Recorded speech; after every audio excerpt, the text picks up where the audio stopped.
ഈ പ്രാദേശിക അടിമ ചന്തയെക്കുറിച്ചൊക്കെയുള്ള ചില എഴുതപ്പെട്ട രേഖകളൊക്കെ നമുക്ക് ലഭിക്കുന്നൊക്കെയുണ്ട്.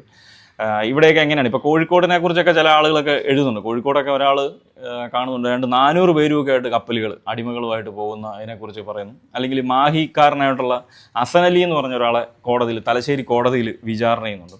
അപ്പോൾ ഈ അസനലി തന്നെയാണ് 400 ആളുകളെ ഇങ്ങനെ ഇവിടുത്തെ ഒരു ബ്രിട്ടീഷുകാരനായിട്ടുള്ള ഒരു ഉദ്യോഗസ്ഥന് വേണ്ടി ഈ റിക്രൂട്ട് ചെയ്ത് മോഷ്ടിച്ചുകൊണ്ട് വരുന്നതിനെക്കുറിച്ച് കാണുന്നുണ്ട്. അങ്ങനെ പല ആളുകളും ഈ കേരളത്തിൽ ഈ മനുഷ്യരെ വിറ്റുകൊണ്ടിരുന്നതിൻ്റെ രേഖകൾ, പ്രത്യേകിച്ച് കോടതിയിലുള്ള വ്യവഹാരങ്ങളൊക്കെ നമുക്ക് ഇന്ന് പല പഠനങ്ങളിലൂടെയൊക്കെ ഇപ്പം അത്തരത്തിലുള്ള മേഖലകളിൽ ചെറിയ രീതിയിലുള്ള സംഭാവന എനിക്കും ചെയ്യാൻ സാധിച്ചിട്ടുണ്ട്.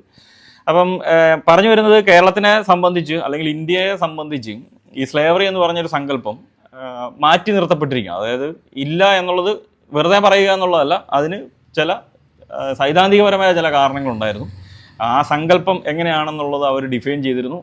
അതിനുള്ളിൽ നമ്മുടെ നാട്ടിലെ ജാതി അനുഭവങ്ങൾ ഫിറ്റാകത്തില്ല എന്ന കാരണമാണ് അവർ വെക്കുന്നത്. എന്നാൽ അതിനുശേഷം വരുന്ന പല പഠനങ്ങളാണ് ഇതിനെ മാറ്റിമറിച്ചുകൊണ്ട് അങ്ങനെയല്ല, ഇത്തരത്തിലുള്ള അനുഭവങ്ങൾ ഇന്ത്യയിലും കേരളത്തിലും വളരെ ശക്തമായ രീതിയിൽ നിലനിന്നിരുന്നു എന്നുള്ളതിനെ